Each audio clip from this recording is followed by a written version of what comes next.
Quem gosta de hino já talvez lembre aí. Horácio Spafford é o autor do hino Sou Feliz, que a gente canta aqui, Sou Feliz. A história diz que em 1873, aproximadamente, um homem cheio de riqueza, viu se não totalmente sua riqueza, mas uma boa parte dela ser destruída num incêndio que atingiu a cidade de Chicago. Mais ou menos nesse período, depois de perder tanto dinheiro, ele perdeu seu filho de 4 anos de idade. Alguns anos depois,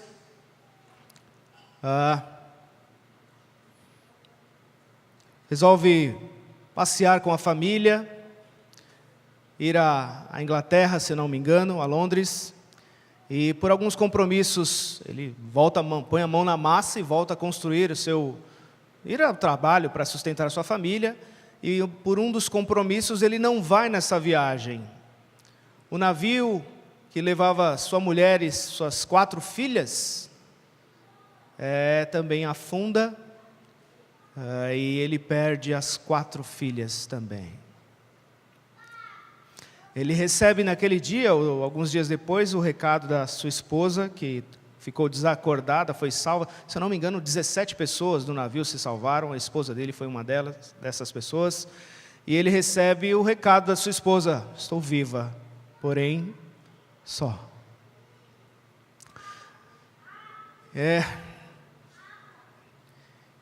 Este homem que viveu estas circunstâncias, é ele quem vai, depois de um tempo, escrever este hino que nós tanto amamos. Mas ele viveu essas intensas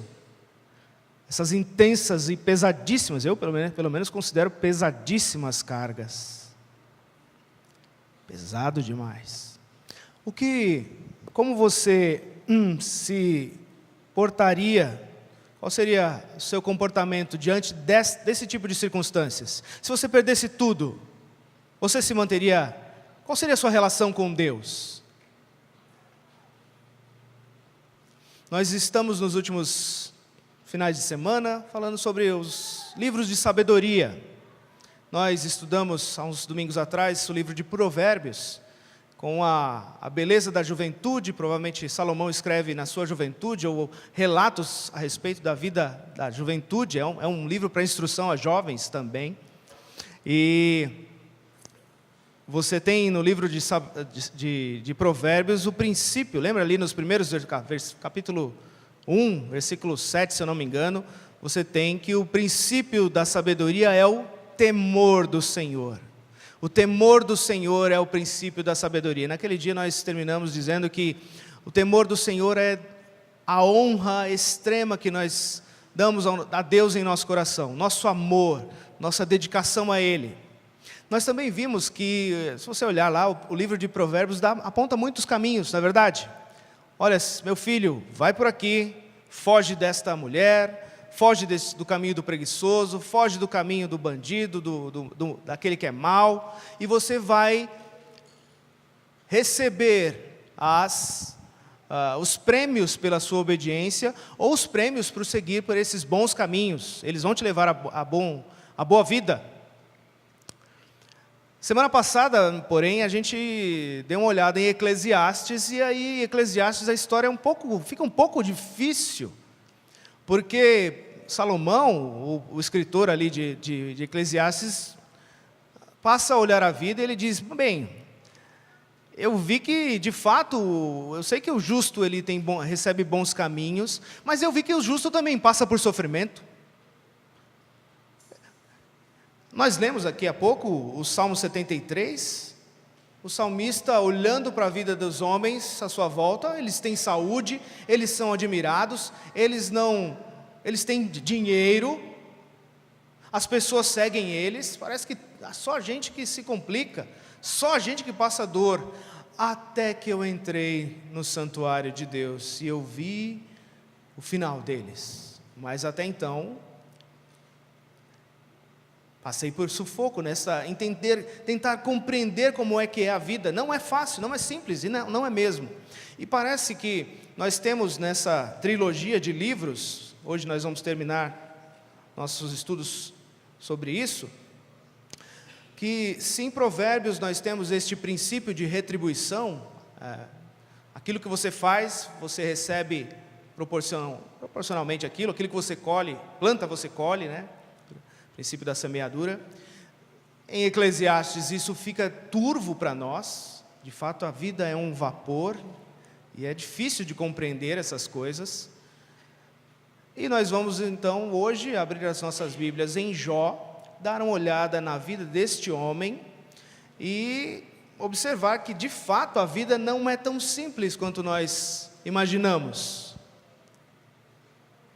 Abra sua Bíblia aí, Jó capítulo 1, versículo 1. O tema da nossa mensagem é o temor do Senhor na vida de Jó. Nós falamos do temor do Senhor em Provérbios, falamos do temor do Senhor em Eclesiastes, inclusive, para arrematar aqui, o temor do Senhor em Eclesiastes é o que vai fazer você compreender essa vida debaixo do sol. Sem o temor do Senhor, sem guardar os mandamentos de Deus, você não vai conseguir viver boa vida. Cuidado, hein? Como que vocês... Semana passada teve uma brincadeira aí, um errinho aí. Vamos lá, Jó capítulo 1, nós vamos ler apenas um versículo para depois olhar. Nós vamos passear bastante na escritura, dentro desse livro, para aprender um pouco da palavra de Deus. Meu tema de hoje, como já disse, o temor do Senhor na vida de Jó.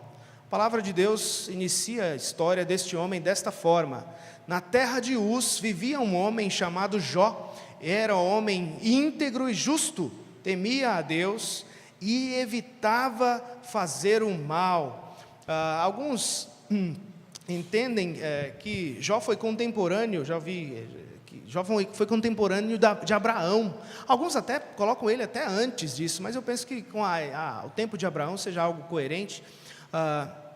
Nós não sabemos quem escreveu este livro, mas sabemos que de fato é de um tempo bem antigo, e talvez de um dos relatos dos tempos mais antigos da história bíblica.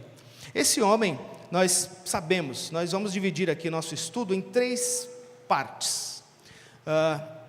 Eu vou dividir essa história, a história de Jó, em 3 partes. Do capítulo 1, do versículo 1 ao 5, nós vamos ter esta introdução da vida deste homem. Do versículo 6 até o capítulo 42, nós temos uma série de diálogos, histórias de Deus com Satanás, de Jó com sua esposa, Jó com seus amigos, Jó com Deus. É uma série de diálogos que acontece dentro do livro. Para terminar no capítulo 42, os últimos versículos, o encerramento, a conclusão de como a vida deste homem vai terminar, vai se findar. Primeira coisa então que eu queria que você observasse é a vida de testemunho de um homem que teme ao Senhor. Já repararam? Olha só, capítulo 1 do livro que nós estudamos, revela que, o versículo 1 revela bastante coisa. Diz que Jó era um homem íntegro e justo, diz que ele temia a Deus, diz que ele se desviava do mal, evitava o mal. Diz que Jó oferecia sacrifício pelos seus filhos, por cada um deles, no versículo 5. Jó era um homem incomparável na sua época. O versículo 8, dê uma olhada ali, ó. Disse então o Senhor a Satanás: reparou no meu servo Jó, não há ninguém na terra como ele, incomparável, um homem admirável.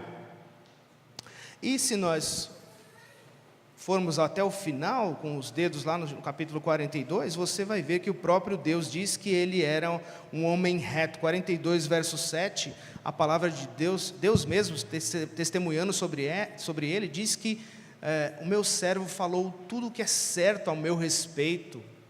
Deus dá o testemunho sobre ele. Então, moralmente, Jó era um homem íntegro, cuidadoso com a sua família, cuidadoso com a adoração a Deus.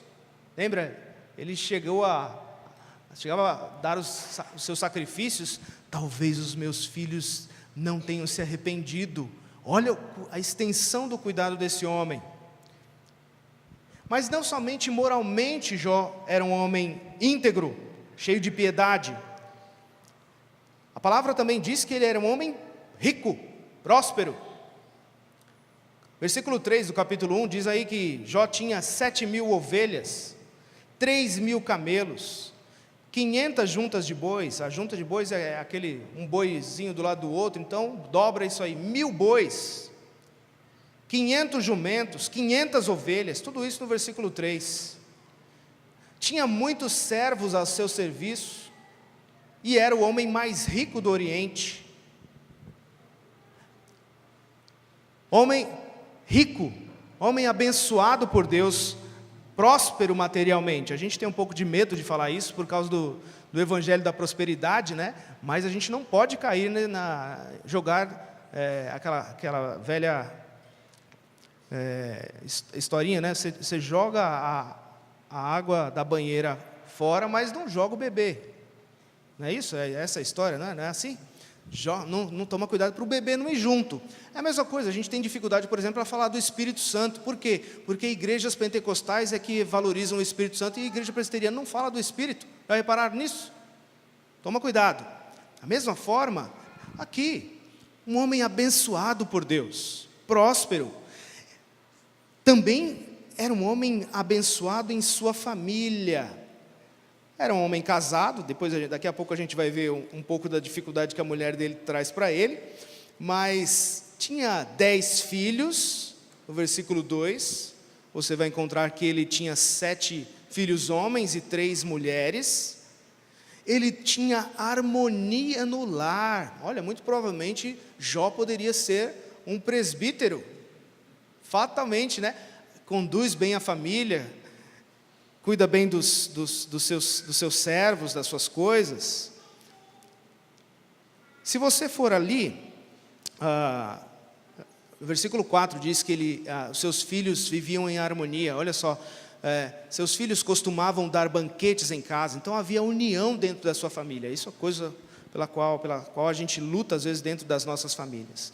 E Jó também, se você for lá no capítulo 29, abra lá. Nós vamos observar mais uma característica de como o testemunho desse homem era impressionante. O capítulo 29 é quase que uma autobiografia. Nos primeiros versículos, do 1 ao 5, Jó faz um certo lamento. Eu estou com saudade do tempo em que eu passei os dias diante de Deus. Capítulo 29, verso 2. Quando a sua lâmpada brilhava sobre a minha cabeça, por sua luz eu caminhava em meio às trevas. Então, até isso aqui indica que ele passou muito tempo em terríveis dores e chagas, né? Mas veja só, versículo 6 diz assim: quando as minhas, 29, 6, quando as minhas veredas se embebiam em nata e a rocha me despejava torrentes de azeite. Isso aqui ele está querendo dizer que era um homem muito rico socialmente. Se você seguir, versículo 7, está lembrando que eu lembro quando eu ia à porta da cidade, tomava assento na praça pública, quando ao me verem, os jovens saíam do caminho, olha só, os idosos ficavam em pé, olha, os líderes se abstinham de falar, e com a mão cobriam a boca, as vozes dos nobres silenciavam e suas línguas colavam ao céu da boca. Um homem respeitadíssimo socialmente, por jovens, por idosos. Era alguém que vivia na porta da cidade, era quem dava os seus conselhos. A gente vai ver que ele também era ouvido. Versículo 7, já coloquei que ele foi honrado aqui. 8, 9 e 10... também cuidado pelos os jovens, respeitado por jovens, idosos, príncipes e nobres. Versículo 11 ao 13, você vai ver que Jó era um homem que cuidava do pobre, do necessitado e da viúva. Impressionante. 11, olha só. Todos os que me ouviam falavam bem de mim, E quem me via me elogiava, pois eu socorria o pobre que clamava por ajuda, e o órfão que não tinha quem o ajudasse. O que estava à beira da morte me abençoava, e eu fazia regozijar-se o coração da viúva. Olha que homem, envolvido na sua família, cuidava bem dos seus servos, próspero, e também cheio de cuidados sociais, cuidando do pobre, da viúva e do órfão. Você vai ver nos versos abaixo, que Jó era um conselheiro. Veja só, 21 e 22 do mesmo capítulo. Os homens me escutavam em ansiosa expectativa, aguardando em silêncio o meu conselho. Depois que eu falava, eles nada diziam. Sabe aquela última palavra, aquela palavra que não tem o que falar, é ele. Minhas palavras caíam suavemente em seus ouvidos. Este era um homem íntegro, admirado, versículo 24, um líder nato e um consolador, versículo 25, era eu que escolhia o caminho para eles, eu me assentava como seu líder, instalava-me como um rei no meio das suas tropas, eu era como um consolador dos que choram. Este é Jó. Você conhece a história dele, nós conhecemos a história dele, um homem que dava testemunho. A palavra, o primeiro versículo que nós lemos é que Jó era um homem que temia a Deus e se desviava ou evitava o mal. Esta é a vida de quem teme ao Senhor e honra a Deus em todas as coisas. E ainda por cima, era cheio de cuidados desde a sua família, cuidados na adoração da sua família, a vida espiritual dos seus filhos estava sob seus cuidados, era muito atento a essas coisas. Seus funcionários, próspero no seu trabalho, rico, admirado socialmente, impressionante, não tem falhas nesse homem. Esse é o testemunho. A gente tem falado do temor do Senhor nos últimos domingos, como disse, e isso precisa estar vivo diante dos nossos olhos. Porque o temor do Senhor, ele não deve ficar só no nosso conteúdo intelectual. Nós amamos a Deus, mas o nosso exercício precisa ser vivido diariamente, em todas essas esferas, nos seus cuidados com os seus filhos, com os seus pais, nos seus cuidados com os seus bens. É difícil a gente administrar todas essas coisas, nos seus cuidados dentro da igreja, na vida de adoração da sua família. Às vezes a gente pergunta, você consegue fazer um culto, sabe aquela devocional do lar? Você tem conseguido fazer? Nós temos dificuldade de administrar tempo e essas circunstâncias, mas o testemunho desse homem vai no outro sentido. Ele vai bem e nos aponta um bom caminho, admirável, respeitado inclusive fora da igreja. Então a vida íntegra, dentro e fora. Eu me lembro uma vez o pastor Fernando conversando sobre algumas tensões que viveu com testemunho de pastores. E hoje, se você falar que você é pastor, ou você pretende ser pastor, você fala até com um pouco de pastor, não quer ser pastor. Não, você é pastor. Tá. Tem vergonha às vezes de falar isso, porque a imagem está queimada. E o pastor Fernando uma vez contando de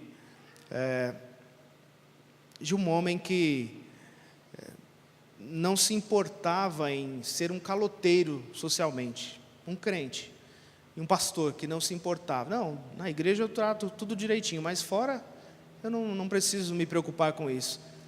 Isso soou muito estranho para o pastor Fernando comentando com a gente, e foi motivo de ele precisou confrontá-lo, exortá-lo ali também. Cuidado com isso, cuidado com o nosso testemunho, isso é constantemente precisa ser visto como cuidado. Vamos lá, vamos voltar ao capítulo 1. Esse é o nosso primeiro ponto. A vida de testemunho é uma vida cheia de cuidados, cheia de exemplos, cheio de... você não pode ser um crente, agente secreto, sabe? Às vezes a gente, como eu gostaria de ter uma certa mais firmeza no meu cristianismo, quando eu vivi os tempos de faculdade, por exemplo. Você tem medo e às vezes você se encolhe, né? Ou até mesmo dentro da igreja. Tem gente que fala bobagem para você dentro da igreja e você tem vergonha de confrontar. Você tem a verdade e você não se posiciona. Já passaram por isso? Eu tenho tanta... Puxa, como eu perdi oportunidades de me posicionar como um bom crente, por ficar calado, por não testemunhar de fato. E a vida de um homem que teme a Deus precisa ser vista e ouvida também. De uma mulher que serve ao Senhor, de um homem que serve ao Senhor, a sociedade precisa ver você. Não é aquela coisa que você era crente.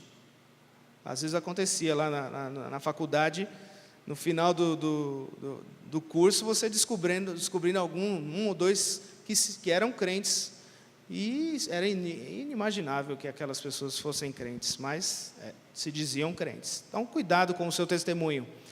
A vida de alguém que teme a Deus de fato é vista, as suas obras mostram, apelando mais uma vez para Tiago, né? Você tem que, a sua fé é vista pelo aquilo que você faz. A sua fé é vista por aquilo que você faz. O meu segundo ponto é o período mais longo do livro. Ele abrange aí os discursos, ou eu chamei aqui de disputas, que você encontra, diálogos, né? Você pode colocar assim. Diversos diálogos acontecem. E o primeiro e o mais interessante, que dá início a tudo isso, é um diálogo de Deus com Satanás. Lembram disso? Olha só, o versículo 6, quando os anjos vieram apresentar-se ao Senhor, Satanás também estava no meio deles. E Deus, o Senhor, disse a Satanás: de onde você vem? De perambular pela terra e andar por ela. Deus mesmo então se vira para Satanás e diz assim: disse então o Senhor: reparou em meu servo Jó? Não há ninguém na terra como ele, irrepreensível, íntegro, homem que teme a Deus e evita o mal. Deus dá testemunho, confirma o testemunho do narrador a respeito deste homem que teme a Deus e desvia-se do mal. Esse diálogo é o diálogo que dá start, liga todas as outras circunstâncias que vão acontecer a partir de então. Por quê? Satanás se vira para Deus e diz a ele: ele te obedece porque você dá tudo para ele. Ele te ama e ele te honra porque você dá as coisas para ele. Então o que Satanás está criticando? Provérbios, a lei da retribuição. Satanás está criticando a maneira como Deus organiza a vida dos homens. Se eles são obedientes, eles recebem bênçãos. Então quem vive assim não te ama, ele está procurando a bênção, não está procurando você. No final das contas é isso que Satanás está dizendo. Eles amam aquilo que eles vão receber, eles não amam você. Faz um experimento então, Deus, tira as coisas dele, para você ver como ele vai te negar na face. E é isso que então vai acontecer. As coisas vão sumir, os bens, os filhos morrem, os servos também. Jó perde todas as coisas que ele tinha. Você sabe por que tudo isso está acontecendo? Jó não sabe. E aí, diante desse primeiro confronto terrível, olha só, capítulo 1, verso 20, verso 22, veja só como Jó reage depois de perder todas essas coisas. Ao ouvir isso, que os filhos morreram, né, os servos também, os filhos necessariamente aqui anteriormente, ao ouvir que os filhos morreram, Jó levantou-se, rasgou o manto, rapou a cabeça, então prostrou-se com o rosto em terra em adoração e disse: saí nu do ventre da minha mãe e nu partirei. O Senhor deu, o Senhor o levou. Louvado seja o nome do Senhor. Em tudo isso Jó não pecou e não culpou Deus de coisa alguma. Você conhece a história. E às vezes a gente não treme diante da história. Isso aqui é pesado demais. Perdeu tudo. perdeu seus filhos, perdeu seus bens. De uma hora para outra as coisas vão acontecendo, perdeu as riquezas, os animais, os servos, os filhos, perdeu tudo. Catástrofe. Repara quando acontece um tsunami, como as pessoas ficam. Semana passada eu relatei aqui um amigo que tem ainda hoje uma outra mecânica, mas quando a mecânica dele pegou fogo, e ele sentou na rua assim, acabou minha vida. Não esqueço até hoje dele falando para mim: Samir, acabou minha vida. Perdeu o seu trabalho, acabou tudo. Jó não, diante de tamanha prova, eu saí nu, voltarei nu. Deus me dá, Deus tira. Louvado seja o seu nome. E adorou o Senhor depois disso. A história continua e Deus mais uma vez provoca Satanás. Está vendo? Ele não me negou. Ele se mantém fiel, ele se mantém íntegro, irrepreensível. Capítulo 2, verso 3 ali, ele se mantém íntegro, apesar de você, Satanás, me haver instigado contra ele, para arruiná-lo sem motivo. E então vai o segundo teste, a segunda provocação de Satanás aqui, que ele diz: pele por pele, um homem dará tudo o que tem por sua vida. Estende a tua mão e fere a sua carne e os seus ossos, e com certeza ele te amaldiçoará na tua face. Deus então diz a Satanás: pois bem, ele está nas suas mãos, apenas poupe a vida dele. A segunda prova que Jó precisa enfrentar então agora é a prova da sua própria saúde física. Isso é uma das coisas que mais me marcou. O Sinésio gostava de falar bastante. O Sinésio é um homem que cuidou da gente quando a gente era jovem. Ele gostava de dizer bastante isso, que Jó, as feridas eram tão grandes, tumores por todo o seu corpo, dos pés à cabeça, e as feridas se enchendo, e ele precisava se coçar com cacos. As chagas eram terríveis. Capítulo 19, 17 diz que o próprio Jó dizendo: eu tenho mau hálito, eu cheiro mal, eu sou considerado pelas pessoas como nojento. Ele dizendo a respeito de si mesmo, no capítulo 19, cheio de dores, de sofrimento, no capítulo 30, verso 16 e 17. A saúde desse homem foi pior do que o pó. Lá, eu trabalhava na Santo Amaro, ali perto da Hélio Pellegrino, e você via constantemente alguns mendigos que estavam sempre por ali andando, e você não consegue ficar perto. Lembra, mãe? Eles ainda estão lá. A gente passou lá essa semana, havia ainda alguns deles lá, vivem nas ruas, cheiram mal, talvez não tomem banho há anos. Jó estava pior que eles. Estava pior do que eles. O estado de Jó era praticamente aquela coisa. Por isso a esposa dele vai dizer: amaldiçoa teu Deus então e morre. Veja só, capítulo 2, versículo 9, no 8 ele diz como ele se coçava, raspando-se com os cacos. O versículo 9, a mulher de Jó aparece: você ainda se mantém íntegro? Olha só. Amaldiçoe a Deus e morra. Esse é o conselho da sua mulher. Ele estava terrivelmente tomado por dores, por chagas e por mau cheiro, por uma desgraça plena. Morre logo. A própria mulher dizer isso para o marido: morre logo. Não pense que a mulher dele odiava ele, vivia bem em casa. Morre logo. No entanto, como Jó responde a esta batalha, esta prova que ele tem, aqui no versículo 10, Jó diz assim à sua esposa: você fala como uma insensata. Olha só, aceitaremos o bem dado por Deus e não o mal? Em tudo isso Jó também não pecou com seus lábios. Receberemos o bem, não receberemos o mal? Maturidade. Nada abala a fé deste homem, nem a perda de todas as coisas que ele tinha, nem a destruição do seu próprio ser. Ele está em cacos, mas se mantém íntegro ao Senhor. Agora, de agora em diante, aparecem amigos. A Bíblia relata 3 amigos que aparecem aqui. A gente fica sabendo de um quarto chamado Eliú, mas aparecem 3 amigos, e esses 3 amigos veem o estado de Jó. Eles permanecem 1 semana em silêncio, acompanhando o sofrimento. Sabe aquilo que você, quando vê alguém bastante em prantos, você não tem o que falar. Agora, a questão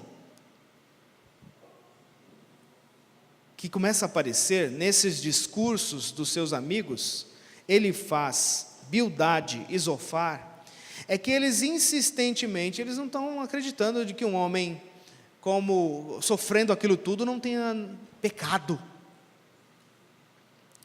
Mais uma vez, o princípio de retribuição está na mente desses homens, como está na nossa. Quando o irmão está sofrendo uma coisa terrível na sua família, o que você pensa? Normalmente, não sei vocês, mas normalmente a primeira coisa que você pensa é: também não está amando a Deus como deveria. Eu sei que grande parte acontece isso mesmo. Eu creio e entendo que a vida humana mesmo seja guiada no padrão da retribuição mesmo. A questão é que o que o livro de Jó vai nos ensinar, ou quer nos ensinar, é que pode ser que não seja assim. E durante esses debates entre Jó e seus amigos, toda hora eles estão insistindo: você pecou. Não é possível que um homem que está sofrendo o que está sofrendo, vivendo o que você está vivendo, não tenha pecado. Pede perdão logo a Deus, Jó. Assume, Jó, o que você fez. E o impressionante é que esse homem não arreda o pé. Eu não fiz. Eu fui obediente. Em todas essas coisas, Jó se manteve íntegro. Capítulo 42, verso 7 e verso 8, como eu já disse a vocês, Deus mesmo diz que Jó se manteve, lá no final. Deus diz aos amigos dele, esses 3 amigos, Elifaz e os outros, Bildade e o outro camarada, Deus diz a eles: estou indignado com vocês e com os seus 2 amigos. Para Elifaz ele está falando: pois vocês não falaram o que é certo a meu respeito, como fez o meu servo Jó. Deus diz que em todo momento do debate, das disputas, Jó falou coisas coerentes, e seus amigos não. Vocês distorceram, então toma cuidado. A gente sabe que a gente precisa tomar cuidado ao julgar as circunstâncias da vida de uma pessoa. Precisa mesmo. Mas toma cuidado, porque a vida é cheia de dificuldades, de tensões e de coisas que nós não compreendemos para avaliar plenamente. No entanto, Jó se manteve íntegro. Capítulo 19, um versículo bastante conhecido da igreja, Jó 19, 25 e 26, Jó diz assim, no meio de um dos debates: quem dera as minhas palavras fossem registradas, quem dera fossem escritas num livro, fossem talhadas a ferro no chumbo, ou gravadas para sempre na rocha. Eu sei que o meu Redentor vive, e que no fim se levantará sobre a terra, e depois que o meu corpo estiver destruído e sem carne, verei a Deus. Eu o verei com os meus próprios olhos, eu mesmo e não outro, como anseia o meu peito, no meu peito o coração. Esse homem está debaixo de terríveis dores, falando essas coisas, sendo confrontado por seus amigos nos seus debates, e está se mantendo íntegro, numa boa esperança. A gente cantou aqui sobre a esperança, e até o Vinícius falou sobre isso no louvor, que aquilo que sustenta a vida do crente é ter os olhos também nesta boa esperança de Cristo, e de quem Ele, e do seu reino que venha logo. Eu sei que o meu Redentor vive, e Ele vem para julgar, para me cuidar. Volte lá agora, lá para o final, Jó 42, vamos lá, vamos para o fim. O último embate, depois que Jó fala com esses seus amigos, até surge um rapaz, eu digo rapaz, os últimos capítulos aqui, do 32 ao 37, surge um homem chamado Eliú. Muito provavelmente ele é um jovem, alguns entendem que ele provavelmente era um aprendiz dos outros 3 conselheiros ali, 3 amigos, mas ele resolve falar, e aí ele critica Jó, critica o outro, começa a avaliar as circunstâncias, mas esse camarada é deixado, é no final do discurso dele que Deus aparece, no capítulo 40, Deus aparece para falar. E veja só, capítulo 40, a gente já chega no 42, segura só um pouquinho. No capítulo, antes até, 38 e 39, 38, Deus começa a falar: quem é esse que obscurece o meu conselho com palavras sem conhecimento? Prepare-se como simples homem que você é, eu vou fazer perguntas e você me responderá. É assim que Deus começa, surge provavelmente ali numa grande tempestade, uma circunstância assim, e Deus mesmo vai falar agora. Como é que Deus vai tratar de Jó? A gente tem, conversando, a Adélia uma vez conversando comigo, sobre algo que ela leu do pastor John Piper, ele dizendo a respeito da argumentação. Como você vence debates? Como você convence alguém sobre o seu ponto? E o pastor John Piper dizendo assim, você pode vencer de 2 maneiras. Você pode vencer um debate pela excelência técnica, você sabe as regras de um debate, e você responde às necessidades, e acabou com o seu adversário, acabou. Exercício lógico, você venceu o debate, parabéns para você. Mas você tem uma outra maneira de convencer alguém num debate, que é pelo método do alumbramento. O que é isso? Você pode mostrar a beleza das coisas, você pode vencer o debate mostrando a beleza das coisas, fazendo a outra pessoa se encantar por aquilo que você está defendendo. É isso que Deus faz com Jó. Deus aparece a Jó, Deus não responde a Jó sobre sua enfermidade em nenhum momento. Como Deus responde a ele?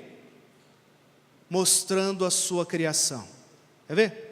Olha só, 38, capítulo 38. Onde você estava quando eu lancei os alicerces da terra? É como se você pegasse aqueles óculos de realidade virtual e você começasse a passear por todas as... Você nunca teve vontade de fazer isso? Por exemplo, quando eu era menino, eu olhava aquele céu bonito lá da minha terra de Fortaleza, eu ficava doido, como eu gostaria de um dia conhecer os planetas e o universo. Eu imagino que se um dia eu tiver a oportunidade de viver essas coisas, de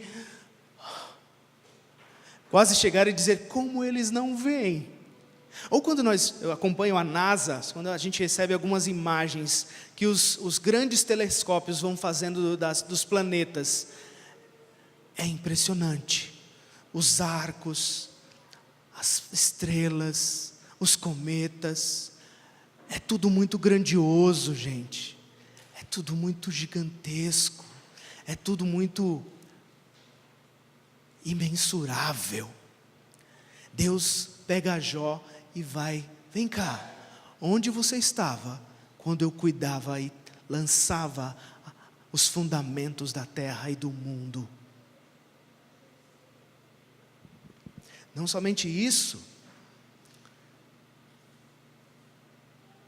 o mar, no versículo 8, quem represou o mar? Quem abriu-lhe as portas? O versículo 12, que coisa bonita.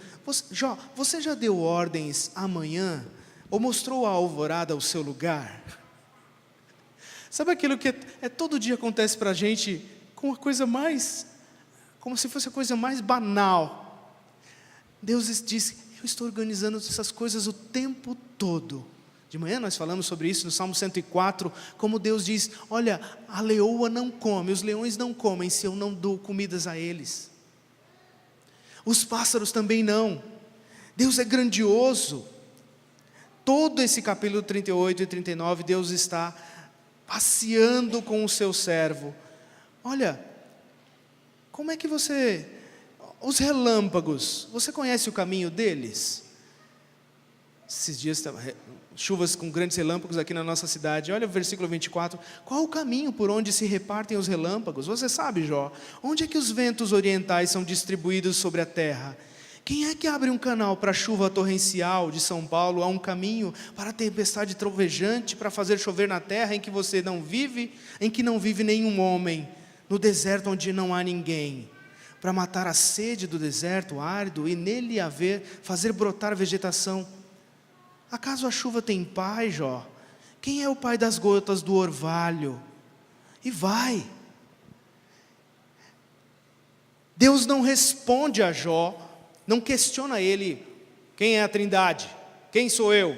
Quem é o seu Salvador? Deus não está fazendo isso. Deus está trazendo Jó, para que Jó enxergue essas coisas que para ele são banais, ou que ele nem pensou nessas coisas, e Deus está mostrando, eu tomo conta de tudo isso. Se as coisas acontecem, cada uma delas é ordenada pela minha vontade, pelo meu querer, pela minha boa condução. Eu estou envolvido com todas essas coisas, Jó. Onde você estava? As equações, quem gosta de estudar física, né, e vai vendo como as células vão se formando. Jó, você não sabe dessas coisas, eu sei. Eu coordeno todas essas coisas, você não sabe. Então como é que Deus está ensinando a Jó? Fazendo ele se encantar pela grandiosidade de Deus em suas obras. Jó é pecador? Em sua essência mas Jó estava passando aquilo por conta de algum pecado específico? Não, você sabe que não. Mas Jó não sabe, ele está em cacos, em grande sofrimento, ouvindo Deus falar essas coisas. Passeando com Deus, vendo todas essas coisas grandiosas e maravilhosas da criação. Deus está dizendo, eu sou o Todo-Poderoso, Jó. Então, parece que a provação ou o sofrimento que esse homem está vivendo aqui serve para ele ganhar conhecimento de Deus. Isso precisava ser acrescentado a Jó. A gente vai ver já a resposta dele. Você nunca passou por isso nos seus estudos? Eu lembro como eu entendi algumas doutrinas erradas. Por exemplo, eu achava que Deus amava todas as pessoas, que Cristo tinha morrido por todas as pessoas. E assim, quando eu entendi, eu amei mais ao Senhor, eu fiquei mais grato ainda a Deus. É o argumento do encanto que Deus algumas vezes vai levar você e a mim e a você. Deus não vai responder porque você tem sofrido de certas coisas, porque seu filho sumiu e você não consegue cuidar dele, porque você está tanto tempo sem emprego, porque é difícil conectar as coisas do casamento. Deus não vai responder essas coisas em algumas circunstâncias das suas vidas. O que Ele vai mostrar é que Ele é grande e poderoso para cuidar de você. Isso vai ser suficiente para você? Deveria. Porque para Jó foi. Olha só, o capítulo 40, ele tem um intervalo. Jó responde ali no versículo 3, ele diz assim, eu sou indigno, como é que eu posso te responder? O que tenho que fazer aqui é isso aqui, ó. Põe a mão na minha boca, não falo nada. Percebem? Diante do ensino, diante do conhecimento de Deus, como é que a gente fica? Como é que Ele é aquele que está perguntando, eu queria saber, quem dera Deus aparecesse aqui para eu conversar com Ele. Não tem isso. Quando você conhece a Deus profundamente, o que acontece é isso, ó, de você dar um passo para trás, é um negócio impactante na alma. Cala a boca, não fala nada. Falei uma vez, mas não tenho resposta. Sim, 2 vezes, mas não direi mais nada. Deus volta ao argumento, na verdade aí há um outro tipo de argumento, mostrando do seu cuidado até nas coisas, nos animais criados. O Leviatã, no capítulo 41, verso 1. O Leviatã era um monstro marinho que os antigos tinham medo. O pessoal em Israel tinha medo. E Deus diz que Ele brinca com este animal marinho que vocês têm medo. Eu brinco com ele. Até que a gente chega no capítulo 42. Vamos lá. Aqui, capítulo 42, do verso 1 ao verso 6, nós temos as palavras de Jó, as últimas palavras dele. Jó diz assim, coisas que nós cantamos até, né? Versículo 2: sei que podes fazer todas as coisas, nenhum dos teus planos pode ser frustrado. Depois que Deus falou, depois que Deus mostrou todas essas coisas, Jó se vira para ele e diz: tu és todo-poderoso. Tu és realmente o todo-poderoso. Nenhum dos teus planos pode ser frustrado. A tua vontade está além do meu entendimento, da minha compreensão. Eu não consigo acompanhar. Tu és muito grandioso. Tu és todo-poderoso. A soberania de Deus é reconhecida no versículo 2. No versículo 3, Jó diz assim ao Senhor: tu perguntaste, quem é esse que obscurece o meu conselho sem conhecimento? Certo é de que eu falei de coisas que eu não entendia, coisas tão maravilhosas que eu não poderia saber. Diante do conhecimento da grandiosidade de Deus, Jó fica humilhado. Espera aí, tem coisas difíceis aqui. Coisas difíceis.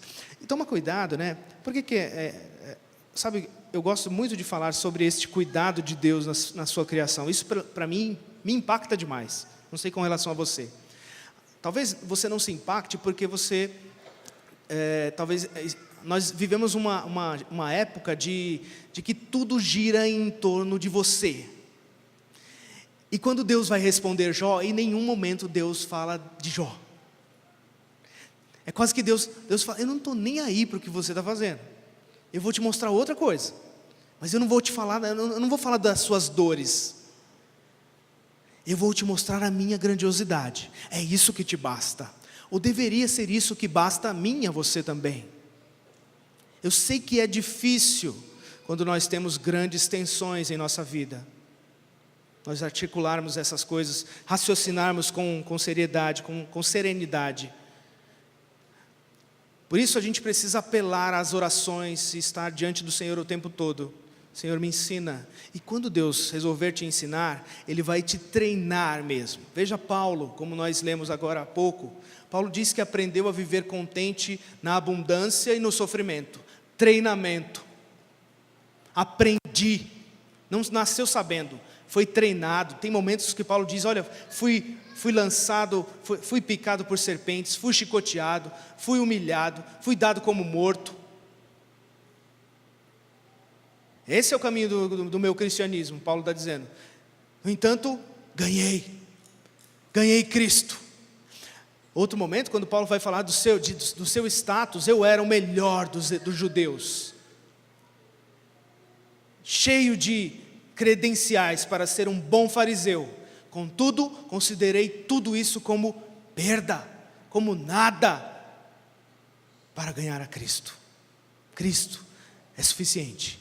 Cristo e a grandiosidade de Deus deve ser suficiente para nós, ainda que isso não toque no que você quer. Deus, fala de mim, Deus. Não, Deus vai te dar aquilo que é importante.